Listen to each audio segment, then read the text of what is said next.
Mesdames et messieurs, fidèles amis internautes de Iroko Media TV, bonjour et merci de prendre le rendez-vous, le tout premier d'ailleurs, de votre émission de décryptage de l'actualité sociopolitique, le point 7. Pour en parler pour le compte de ce premier numéro, j'ai le plaisir de recevoir en studio un confrère pas des moindres, j'ai nommé Monsieur Adrien Tchomakou. Il est journaliste, analyste politique. Avec lui, nous allons écumer plusieurs facettes de l'actualité nationale tout au long de la semaine. Et parlant d'actualité de la semaine, vous vous souvenez sans doute, jeudi dernier, les honorables députés étaient à l'Assemblée nationale pour voter le budget de l'État exercice 2025.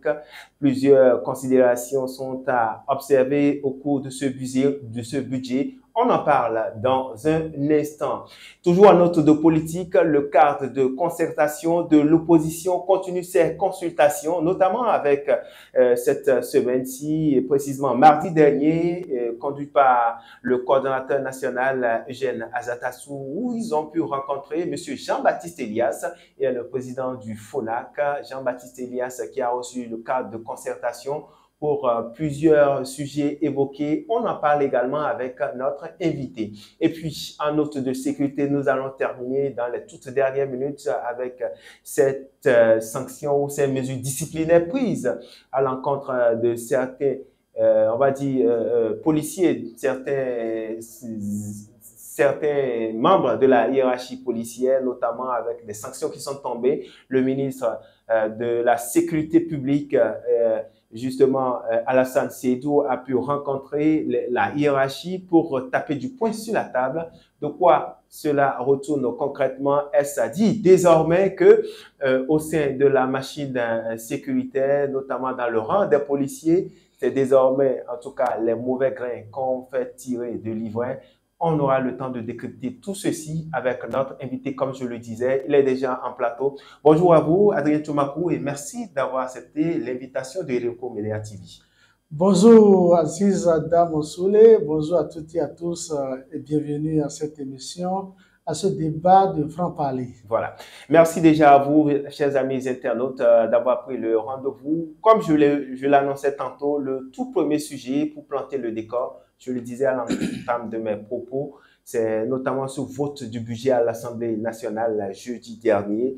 Les honorables députés, toutes tendances confondues, justement, même si entre-temps, les amis de la partie minoritaire, j'ai nommé les démocrates, les honorables députés des démocrates n'ont pas donné leur caution. Les deux partis, le bloc républicain et l'Union progressiste, le renouveau, ont donné carte blanche en tout cas à ce budget. Alors, ce budget est équilibré, beaucoup d'aspects pris dans le social. Alors, Adrien Tchomakou, vous avez eu note, vous avez eu vent sans doute de ce vote-là, même si ça s'est déroulé dans les conditions que nous connaissons. Première réaction déjà, qu'est-ce qu'on peut retenir et quel est votre sentiment en tant qu'analyste politique?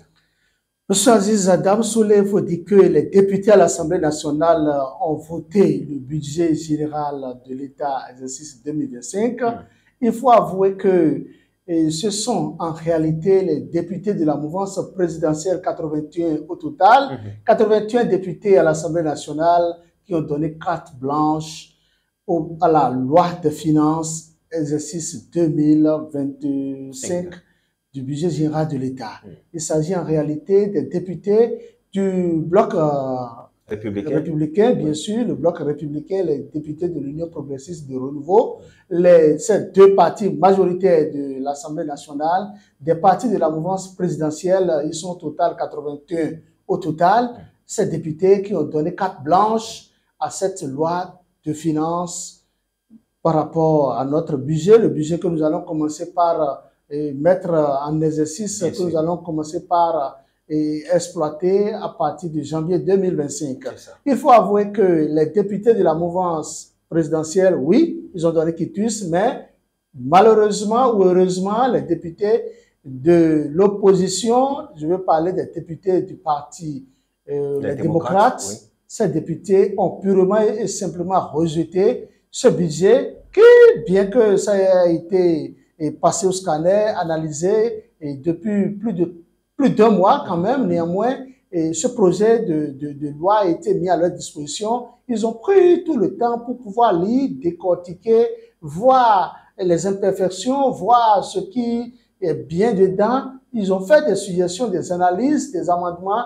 Ces amendements ont été néanmoins pris en compte, mais pourtant, finalement, à l'arrivée, on a constaté, heureusement ou malheureusement, que ces députés ont purement et simplement rejeté ce projet de loi. Alors, avant d'en arriver aux amis démocrates qui ont rejeté, vous l'avez dit, ce budget en bloc d'ailleurs, revenons sur le contenu justement de ce budget. On a pu voir par exemple certains députés lors de leur oral préciser que ça tient en compte une bonne part à l'aspect social.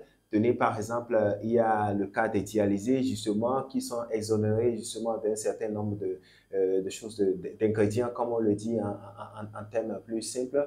Il y a également, en tout cas, une batterie de réformes qui sont prises en compte pour le volet social. Est-ce qu'on ne peut peut-être pas dire qu'enfin, dans le contenu de ce budget, le chef de l'État, on s'en souvient, avait dit qu'il fera de son dernier mandat un mandat hautement social. Est-ce que ce n'est pas l'acte qui est joint à la parole, Adrien Tchoumakou? Monsieur Aziz Adam Soulé, permettez-moi de revenir un tout petit peu en arrière pour dire que nous sommes dans un état de droit. Et l'état de droit, qui parle d'état de droit, parle de la démocratie. La démocratie, c'est la pluralité des idées, c'est la pluralité des opinions, c'est la pluralité des expressions. C'est vrai, nous sommes tous libres d'opiner, de dire tout ce que nous voulons, mais ayons le courage de les assumer en toute responsabilité. Et oui, de les assumer. Si je le dis, c'est quoi? C'est que, en réalité, les députés de l'opposition ont purement simplement rejeté ce projet de loi des finances. Et ils sont en réalité dans leur rôle. Ils sont dans leur rôle parce que, oui, on peut parler, si on le veut, d'un vote légitime, ou si on le veut même, bien que le vote soit légitime, parler aussi tout de moins d'un vote illégitime. Oui. Est-ce que vous voulez dire peut-être que c'est un vote qui relève, on va dire, entre griffes de la mauvaise foi? Pas du tout. C'est pour dire quoi? Ces députés de l'opposition qui ont rejeté ce projet de loi qui désormais devient une loi, puisque ça a été finalement voté à l'Assemblée nationale, c'est les textes en vigueur, ce sont des lois, c'est la loi des finances même, c'est notre constitution qui leur donne cette prérogative. En réalité, ces députés de l'opposition, s'ils ont rejeté ce projet de loi, ils sont pleinement dans leur rôle, parce que disent, c'est que les textes en vigueur leur confient cette prérogative de voter ou de ne pas voter une loi en République du Bénin, de rejeter ou de valider. Donc, je pense quand même que les députés de l'opposition, les députés du Parti des démocrates, quoique les gens peuvent leur reprocher, ils sont quand même responsables, ils sont des gens avertis, ils sont des gens qui sont libres d'agir ainsi. Et c'est ça qui fait triompher la démocratie. Ça, ce n'est qu'une parenthèse. Revenons maintenant à notre interrogation. La première, votre préoccupation, si vous me demandez, c'était quoi déjà? Le contenu du budget. Oui. En réalité, si vous suivez bien, si vous parcourez de façon diagonale ce projet de loi qui désormais devient une loi des finances, il s'agit en réalité d'une loi, d'un budget qui non seulement qui est hautement social, mais c'est aussi hautement politique. D'abord hautement politique en ce sens que, vous savez, les élections présidentielles, les élections générales, les élections communales, les élections municipales de 2026 se préparent déjà en 2025. Écoutez, c'est déjà en septembre prochain, en septembre 2025, que le corps électoral devra être convoqué. Et pour convoquer déjà le corps électoral en septembre 2025, parce que vous savez, déjà 6 mois avant les élections générales, c'est-à-dire on ne peut plus toucher au code électoral. Et si on ne doit plus toucher au code électoral, c'est que 6 mois avant les élections générales, beaucoup de choses devront être faites. Beaucoup de précautions devront être prises. Beaucoup de dispositions légales devront être menées. Et dans ce cas, je pense quand même que le budget que nous avons maintenant, même si des gens estiment que c'est un budget vraiment colossal, puisqu'on nous parle d'un montant qui s'élève à 3 555 milliards de francs CFA poussière, laissez-moi vous dire que c'est un montant qui a sa raison d'être. Est-ce que le gouvernement a les moyens de choses? Le gouvernement a bel et bien les moyens d'organiser les sélections. Et je pense quand même que si Saka Lafia, l'actuel président de la Sénat, si il avait été reçu bel et bien par la commission des lois à l'Assemblée nationale et a très vite tiré la sonnette d'alarme, donner de la voix et demander une ressource additionnelle, c'est parce que Saka Lafia, pour ne pas dire la Sénat, ne souhaite pas que à cause de l'argent, à cause de quelques millions, de quelques milliards, qu'on ne puisse pas bien organiser les élections générales. Et nous estimons, nous en tant qu'analystes politiques, on pense et on exige du gouvernement que le gouvernement mette de l'argent, correctement de l'argent à la disposition de la Sénat pour que les élections générales soient bel et bien, convenablement et de façon transparente organisées en République du Bénin. Je pense que à la lecture de quelques extraits, de quelques pages de ce budget, je me rends aisément compte qu'il y a plusieurs dispositions sociales qui ont été prises. Écoutez, dans le budget, par exemple, il faut reconnaître qu'il n'y a pas une nouvelle taxe, qu'il n'y a pas de nouveaux impôts. Il faut reconnaître que le budget est hautement social, d'autant plus que le gouvernement béninois, le ministère de l'économie et des finances entend mettre à la disposition des paysans plusieurs subventions, des subventions à coût de milliards de francs CFA pour que désormais les cotoculteurs fassent convenablement leur travail, les sojaculteurs fassent complètement leur travail pour que ceux qui produisent du soja, écoutez, pour que nous ayons de la matière première en matière du coton, en matière du soja, en matière de ci, en matière de ça. Il faut dire que si vous lisez ce budget, il y a plusieurs lignes de subventions, des subventions qui doivent amener les paysans à s'adonner à plusieurs cultures, à varier les cultures, ne pas se camper seulement sur le coton, le soja, les noix de cajou ou les cajou de l'anacarde, mais et aussi donner. Quand vous lisez le budget, vous devez comprendre que le gouvernement est en train aussi de tailler une part de lion aux céréales.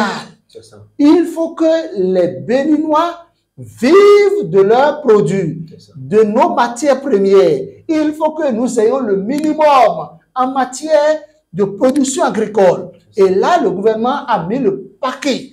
Je pense que c'est vraiment à saluer, à mettre à l'actif du gouvernement béninois, en l'occurrence à l'actif du ministre de l'économie et des finances, Romiad Wadaï, des cadres techniques de son ministère qui ont compris l'enjeu, qui ont compris que, écoutez, l'autre pan de ce, comment on l'appelle, de ce budget, c'est quoi? C'est que le travail entamé en matière sociale, comment on les appelle? Les démarches menées? Non, je peux parler même des travaux en cours. Quand vous prenez aujourd'hui l'infrastructure routière, les asphaltages qui se déroulent en matière de développement d'infrastructures, tout a été pris en compte. Puisqu'il faut poursuivre l'œuvre entamée. C'est une très bonne chose. Quand vous prenez le développement du tourisme, c'est à mettre à l'actif aussi du gouvernement béninois qui pense quand même que avec le tourisme, le Bénin peut se développer. Écoutez, nous avons déjà organisé la première édition des Vodou Days. Et on a vu ce que ça a apporté pour notre pays, notre cher et beau pays, le Bénin, pays de paix. Et là, je pense quand même que la deuxième édition, qui sera rééditée, qui sera organisée du 9 au 13 janvier 2025, ça nécessite de l'argent. Beaucoup d'innovation. Il y aura beaucoup d'innovation. Dans l'un de l'autre cas, en matière de développement, je pense que le budget a pris en compte beaucoup de choses. Et si ce budget, certains estiment que c'est un peu élevé, c'est parce que les élections présidentielles, les élections générales, les élections communales, les élections législatives de 2026 sont en grande partie, ces élections sont prises financièrement en compte dans ce budget de 2025. Parce que déjà, si en 2025, on doit déployer des matériels, on doit acheter, on doit acquérir. Tout ça, c'est du financement. C'est du financement. Donc, je pense quand même que ce budget, c'est un budget responsable, c'est un budget qui prône, qui montre en réalité que le gouvernement est vraiment soucié du hautement social. C'est un budget qui montre que nos institutions tournent. Parce qu'en réalité, quand on parle de l'alternance au pouvoir, c'est pour montrer que oui, nos institutions répondent à la démocratie. C'est de ça qu'il est question. Je pense quand même que c'est un budget à saluer, même si des députés de l'opposition ont, pour moi, on fait le choix de ne pas voter, de ne pas donner leur quitus à ce projet de loi. Et en réalité, permettez-moi de vous le dire, ça c'est moi ma conviction, et je pense que je ne peux pas me tromper. Ayons le courage de le dire, appelons un chien chien, appelons un chat. Les députés, en réalité, les députés de l'opposition sont, excusez-moi du peu, sont des hommes, excusez-moi du peu, appelons un chien chien, appelons un chat. Les députés de l'opposition sont en réalité des politiciens. Ils ne sont pas des hommes politiques. Vous voulez dire qu'ils sont dans la diversion? Ils sont non seulement dans la diversion, mais ils priorisent l'intérêt personnel. Parce qu'un politicien, c'est celui-là qui priorise son intérêt à lui seul d'abord, qui priorise son intérêt personnel, l'intérêt de sa famille. C'est quelqu'un qui se dit que c'est moi d'abord, le moi là. C'est ça qui n'est pas bien. Pourtant, ils se font appeler le parti du peuple. Écoutez, ils se font appeler le parti du peuple parce qu'ils veulent bluffer le peuple. Ce sont des hommes politiques qui, en réalité, ne sont pas des hommes politiques, ils sont des politiciens. Les politiciens, en réalité, permettez-moi de vous le dire, monsieur Aziz Adam Souley, les acteurs politiques que nous avons au Bénin, c'est une manière de nous, c'est-à-dire, c'est pour, je ne dirais pas, c'est pour les flatter que nous les appelons hommes politiques. Pour les distraire. Pour les distraire, c'est ça. Mais est-ce que le problème aujourd'hui, le Parlement est un haut lieu hautement politique? Le Parlement, c'est le plus haut lieu de la politique. Mais est-ce que c'est pour autant qu'il faut rejeter pour rejeter? C'est déjà bien, c'est déjà heureux qu'à un moment donné, les acteurs politiques de l'opposition assis à l'Assemblée nationale ont compris qu'il ne faut plus continuer à faire la politique de la chaise vide. Parce qu'ils ont compris que la politique de la chaise vide ne leur apporte pratiquement rien. Mais ils doivent comprendre aussi qu'il ne faut pas tout le temps rejeter des projets de loi pour rejeter des projets de loi. Dites-moi, quand je prends par exemple 20 lois votées en République du Bénin par ces députés de cette mandature que nous avons, est-ce que vous pouvez me certifier que les députés de l'opposition ont donné quitus à ces lois votées? Je ne pense pas. Sur une vingtaine de lois, je peux dire que ce serait au plus 2 ou 3 lois que les députés de l'opposition ont accepté de donner le quitus. Moi, ça ne me met pas mal à l'aise en tant que tel. Mais je pense que c'est parce que nous n'allons pas toujours rester à rejeter. Et ce n'est pas parce que, en réalité, il s'agit de la loi de finances. La loi de finances que les députés de la mouvance donnent quitus, c'est-à-dire qu'ils votent ou pas, les députés écoutez, excusez-moi, je disais tantôt que quand je prends la loi des finances, si les députés de l'opposition donnent quitus ou pas, il est clair que les députés de la mouvance vont donner quitus. Et si ça s'avérait que, et nous sommes tous conscients de ce que les députés de la mouvance sont majoritaires, c'est que ça doit passer. Regardez, l'année dernière, l'année passée, allons-y très rapidement. L'année passée, laissez-moi vous expliquer, les députés de l'opposition n'ont pas voté la loi de finances. Et pendant tout le long de l'année, ils n'ont voté au plus 2 lois. Disons la vérité. Vous voyez un peu les statistiques? Or, il y a plusieurs lois qui ont été votées. Donc, je pense quand même que les députés de l'opposition doivent se remettre en cause.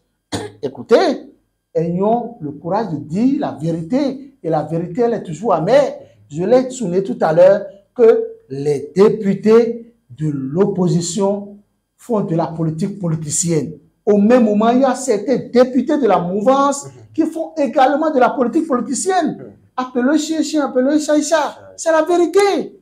C'est la vérité. Mais les gens n'aiment pas entendre la vérité. Ce que moi je souhaite, c'est que désormais, il faut que nos députés de l'opposition se remettent en cause, qu'ils sachent raison garder, qu'ils abondent dans le sens du développement. Et c'est surtout ça le développement. Vous voyez le budget là qui est voté. Si vous lisez, il y a des aspects concernant l'environnement. Des aspects concernant... Il faut que nous vivons correctement. Il faut que nous inspirons de l'air propre, potable. Écoutez, il y a plusieurs aspects sociaux dans ce budget que les députés de l'opposition doivent encourager.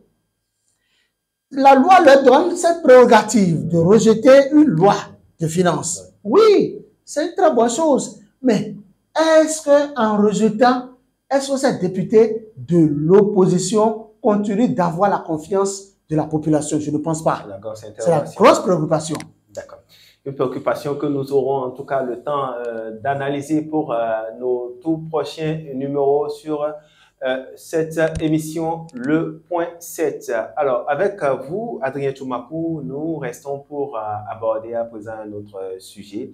Justement, c'est cette actualité relative à ces séries de consultations, justement, du cadre de concertation de l'opposition conduite par justement Eugène Azatassou, justement, qui en début de semaine, avec une délégation de ce cadre-là, sont allés à la rencontre de Jean-Baptiste Elias, qui est président du FONAC. Jean-Baptiste Elias, qui, lui, en tout cas, Adrien Tchoumakou a estimé à la sortie de cette rencontre-là, de ce cadre, que aucun fichier n'est verrouillé, que tout est encore possible, pour le paraphraser ainsi. Et il pense qu'il y a encore possibilité de retoucher justement et d'auditer le fichier électoral. On se souvient encore qu'entre-temps, ce cadre a pu recueillir le nom, grand N-O-N, justement, des deux partis soutenant les actions du chef de l'État, Patrice Talon. J'ai nommé le Bloc républicain et l'Union progressiste Le Renouveau. La question, c'est de savoir, autant de consultations, cette fois-ci, des acteurs de la société civile qui donnent carte blanche, justement, à l'audit de ce fichier électoral, même si de l'autre côté, au Bloc républicain et au niveau justement de l'Union progressiste, Le Renouveau, ils sont catégoriques. Alors, quand nous faisons le point de tout cela, est-ce qu'il ne faille véritablement pas trouver un consensus pour aller à des élections apaisées avec Tchoumakou? Monsieur Aziz Adam Souley, il faut d'abord souligner le courage des acteurs politiques de l'opposition qui se sont mis ensemble. Je leur tire un coup de chapeau.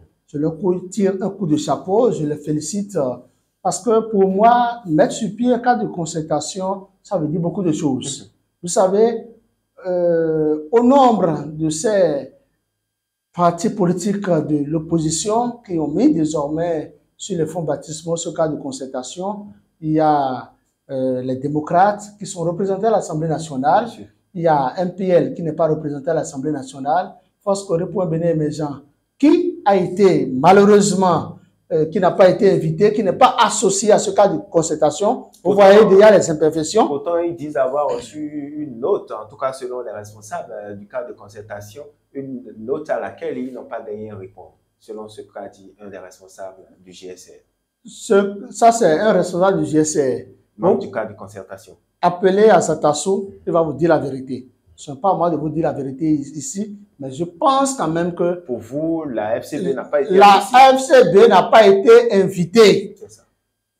Même si restaurer l'espoir légalement n'est plus un parti politique, il faut quand même inviter candidat Sanaï. Candidat Sanaï n'a pas été associé.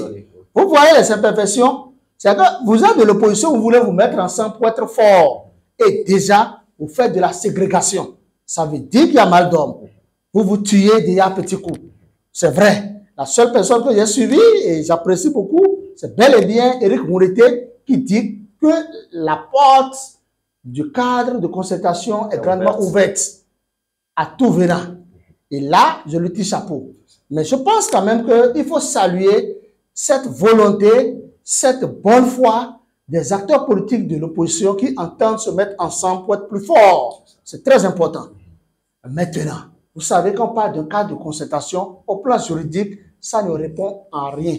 Rien du tout. Pourquoi vous le dites? Ah oui, ce sont les textes qui le disent, ce n'est pas moi qui le dis. Je suis juriste de formation. Quand vous prenez la réforme du système partisan, par exemple, il n'y a pas ça dedans. Ça ne répond en rien. Mais c'est quand même bien que ceux qui ne sont pas, par exemple, représentés à l'Assemblée nationale soient aux côtés de ceux qui sont à l'Assemblée nationale pour leur faire des observations, des suggestions.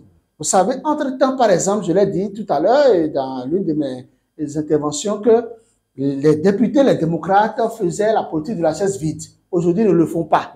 S'il y avait un tel cas de concertation, je pense que ceux qui ne sont pas représentés à l'Assemblée nationale allaient depuis fort longtemps leur dire le mieux, c'est de rester, c'est d'écouter les autres et faire des observations, faire des suggestions, chercher des voies et moyens pour pouvoir aller contre ce qui est en train d'être dessiné.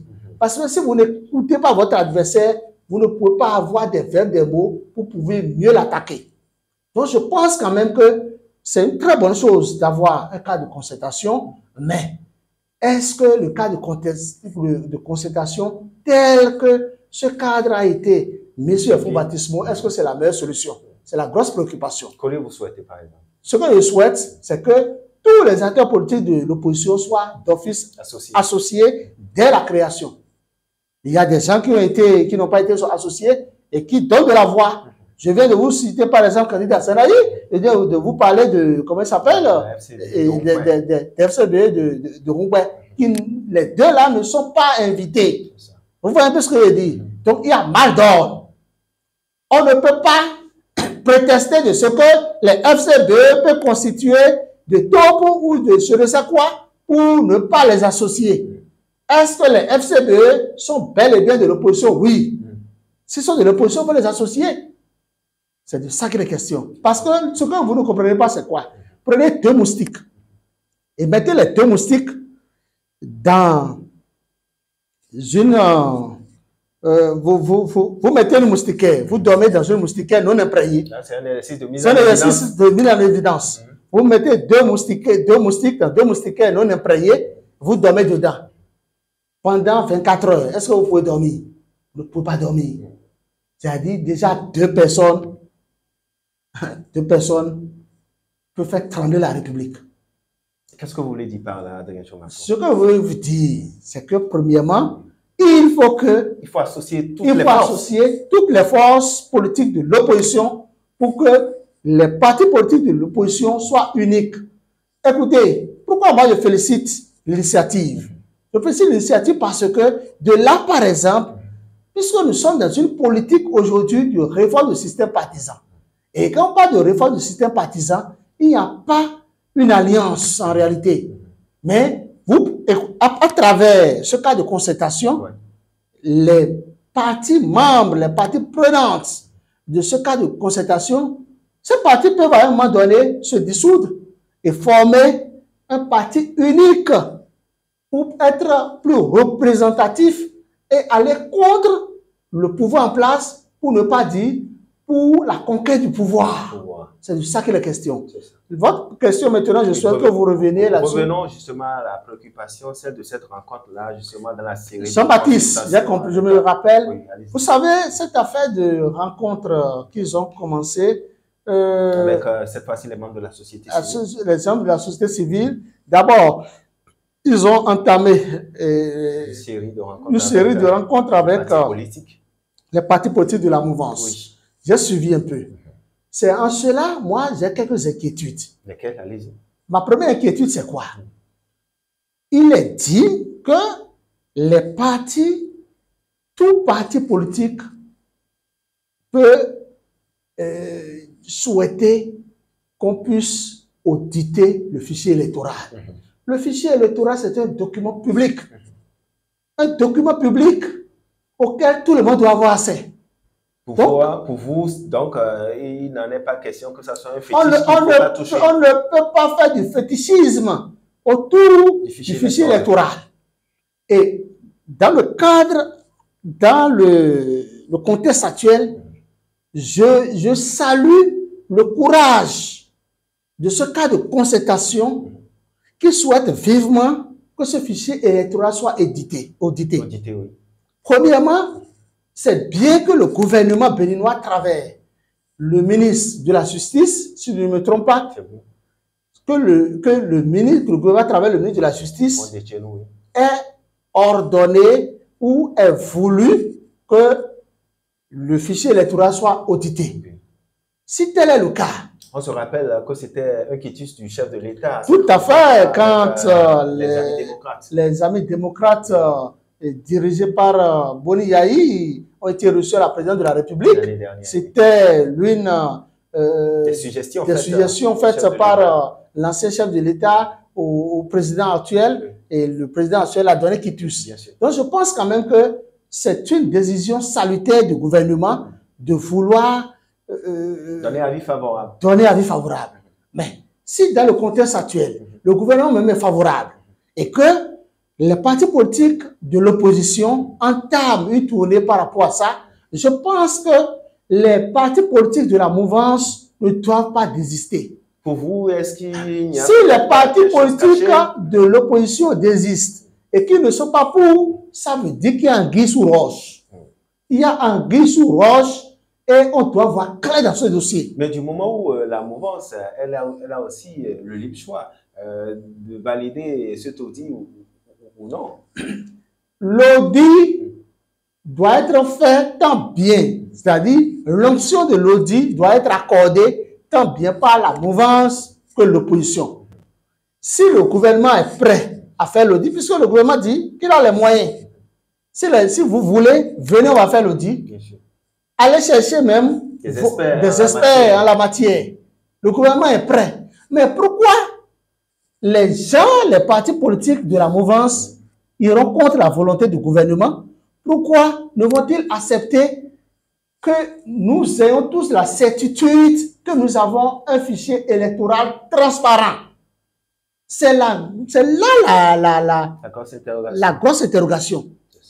C'est pour cela, moi je dis, on doit se poser des questions. Est-ce qu'il y a anguille sous roche? Pourquoi? On dit, ce n'est pas vous qui voulez sortir de l'argent. Donc pour vous, il y a des vérités encore cachées, il y a des non-dits. Il y a des non-dits dans le dossier. Il y a des non-dits et je pense que avec les semaines, les jours qui vont suivre, nous allons voir clair dans ce qu'on nous cache. D'accord. Il y a quelque chose qu'on nous cache là. Alors, puisque vous parlez de quelque chose qui serait prétendument peut-être caché, je l'annonçais tantôt, Eugène Azatassou, en compagnie d'une délégation, est allé rencontrer Jean-Baptiste Elias. De cette sortie-là et de la posture du président du FONAC, quelle est votre lecture, Adrien Tchomako? Vous savez, Eugène Azatassou, coordonnateur du cadre de concertation de l'opposition, a effectivement rencontré Jean-Baptiste Elias. Et je pense que si vous suivez Jean-Baptiste Elias, c'est que Jean-Baptiste Elias n'a jamais d'ailleurs eu sa langue dans sa poche. On le connaît pour son franc-parler d'ailleurs. Il dit clairement que le fichier électoral, ce n'est pas en réalité du sel dans la sauce pour que le fichier électoral dissout. Donc, il faut auditer le fichier électoral. Et je pense qu'il n'y a pas cet acteur politique qui est soucié de la transparence d'une élection, de la transparence des élections générales qui ne donnerait pas onction à l'audit du fichier électoral. C'est ça. Je pense que ces leaders de partis politiques de la mouvance, ils sont très nombreux, hein, les partis politiques de la mouvance. Je vais parler du Bloc républicain et de l'Union progressive, le Renouveau, de la Renaissance nationale, de Moël Bénin, même si des gens ont été catégoriques pour dire qu'ils ne veulent pas de l'audit, même si d'autres sont mitigés dans leurs propos, je pense qu'ils n'ont qu'à savoir que la route tourne et que l'audit d'un fichier électoral est gage d'une élection transparente, d'une élection efficiente, d'une élection dans un État démocratique. L'audit d'un fichier électoral, je pense quand même que nous devons tous le souhaiter, nous devons tous l'applaudir. Je pense quand même que l'audit d'un fichier électoral, c'est la chose la mieux souhaitée par tout démocrate. Le fichier électoral doit être audité pour le bonheur de tous les électeurs du Bénin, de tout le peuple béninois. D'accord. Alors, on va terminer avec un tout dernier sujet. Mesdames, Messieurs, je rappelle aux amis téléspectateurs, si ce n'est qu'à l'instant, ils viennent de nous prendre au vol. Vous êtes à l'écoute, vous suivez votre émission de décryptage de l'actualité sociopolitique tous les dimanches à partir de 10h. C'est le point 7. Merci de nous préférer pour vous informer. Alors, Adrien Tchomako, on va terminer avec cette actualité, ce énième cas de bavure policière enregistré la semaine dernière dans la cité des Koboro, précisément à Parakou. Un énième cas qui vient interpeller encore la conscience de tous les agents de la hiérarchie policière. À cet effet, le ministre de la Sécurité publique, Alassane Seydou, a rencontré justement la hiérarchie policière pour taper du poing sur la table. Des sanctions sont tombées. Est-ce qu'on peut dire aujourd'hui, au eu égard en tout cas les dernières décisions prises, que le gouvernement est décidé résolument au-delà des cas d'emprisonnement qu'on a pu rencontrés par le passé? On se souvient aussi de cette bavure policière-là qui a fâché toute la population de Latitengo et même dans d'autres localités du Bénin. Ça dit que le gouvernement est résolument engagé dans la traque, si on peut le dire ainsi, entre aux soldats indélicats. Monsieur Aziz Adam Soulé, avant tout propos, je voudrais rendre un vibrant hommage aux jeunes policiers républicains. Vous savez, c'est quand nous, population, c'est quand nous, peuple béninois, nous dormons, que les policiers sont en état de veille, que des policiers font des patrouilles pittoresques et des patrouilles diurnes et nocturnes. C'est quand nous, population, nous sommes peut-être par moments dans les bras de nos femmes que les policiers se battent pour nous sécuriser. Les policiers se battent pour nous sécuriser de jour comme de nuit. Et il est quand même normal que nous leur rendons un vibrant hommage. Merci à chers policiers, merci à tous les policiers du monde entier, en l'occurrence les policiers républicains du Bénin. Merci et courage à vous. C'est vrai que la tâche n'est pas facile. Nous savons que vous faites beaucoup pour la République, mais par un moment, vous déviez. Par un moment, vous ne suivez pas les instructions de vos hiérarchies. Par moment, on a même tendance à dire que on ne se sent pas en sécurité auprès de ces personnes-là qui devaient assurer notre sécurité, parce que c'est ce qui se dit dans le rendez-vous. Non, écoutez, on sait, de façon générale, on sait quand même que actuellement en République du Bénin, la Gestapo est en panne. La police politique, que dis-je, je veux parler de la police des renseignements est en difficulté.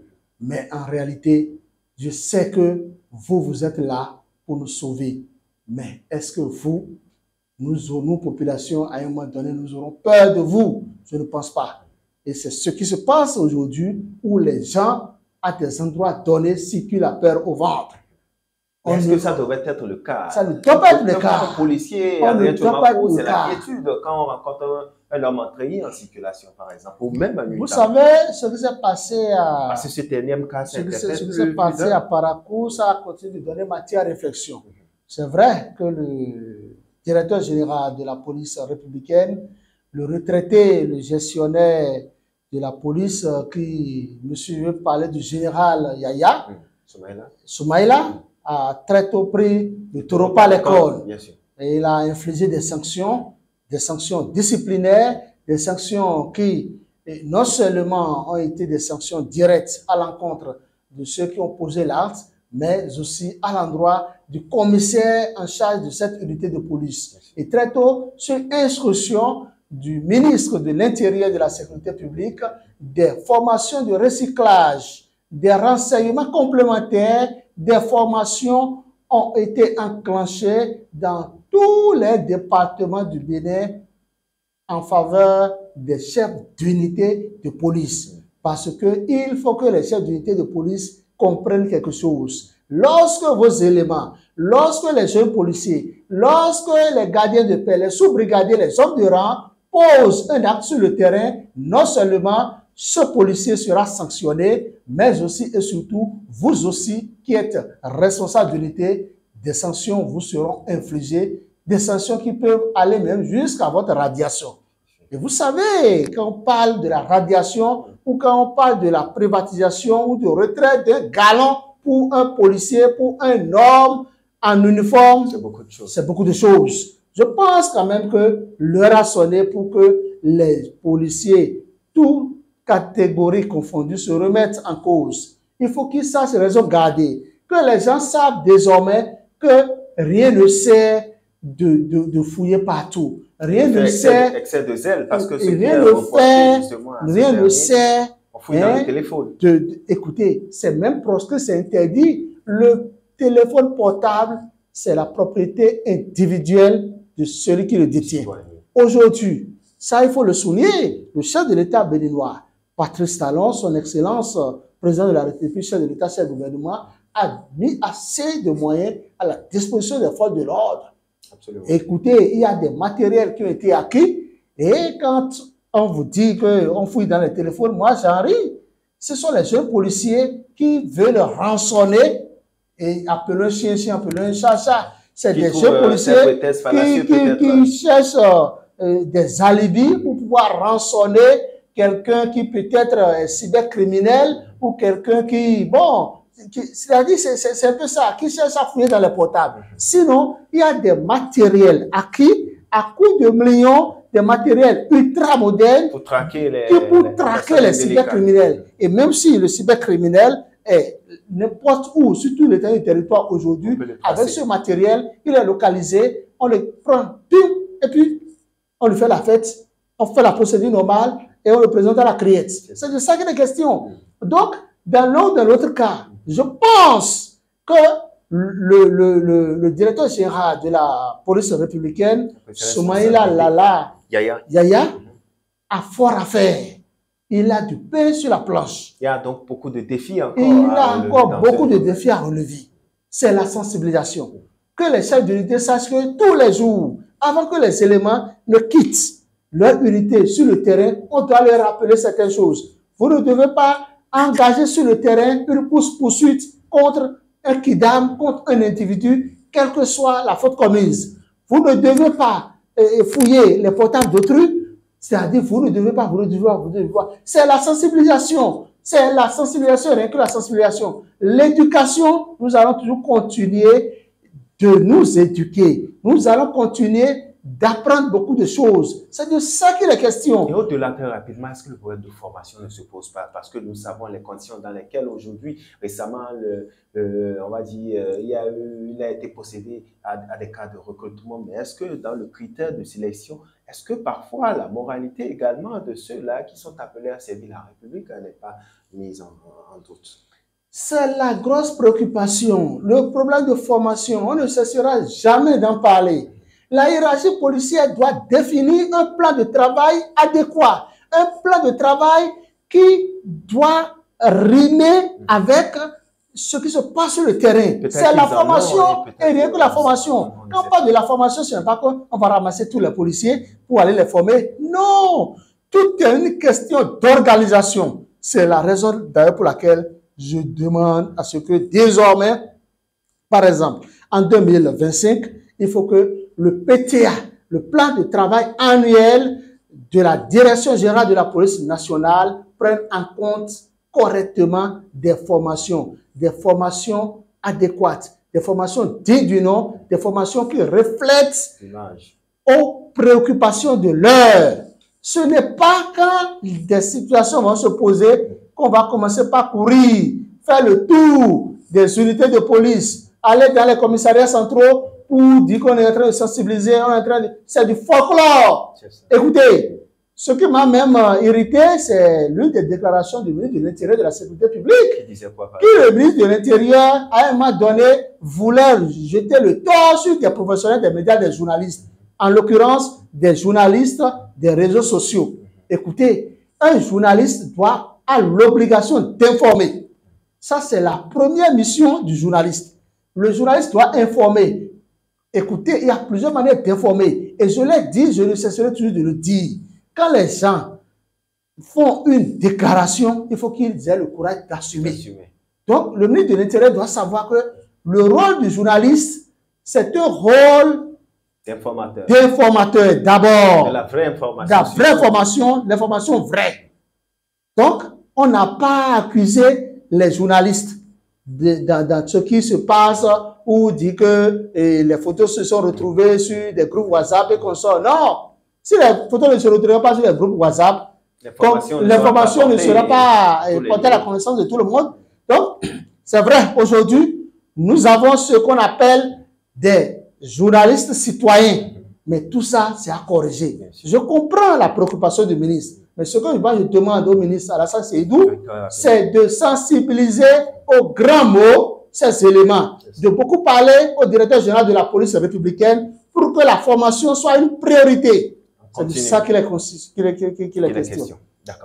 Je vais, pour finir, remercier tout le personnel de Iroko TV parce que vraiment, je vous suis de loin et je suis fier. C'est ma première fois de mettre pied dans vos locaux. Je pense quand même qu'il y a de l'espoir, et je pense que je n'ai pas deux mots à vous dire, c'est de vous féliciter. Félicitations à toutes et à tous. Et merci. Merci beaucoup. Ce sera tout, chers amis internautes. Merci à vous, Adrien Tchomako. Je vous rappelle que vous êtes journaliste, analyste politique. Merci de nous avoir fait le plaisir, en tout cas, pour le compte de ce premier numéro de votre émission de décryptage de l'actualité sociopolitique, le point 7. Merci à tous de nous avoir suivis. Merci également à toute l'équipe technique. Merci à vous, fidèles amis internautes, et dans l'espoir de vous retrouver dimanche prochain pour un autre numéro du point 7. D'ici là, portez-vous bien. À très bientôt.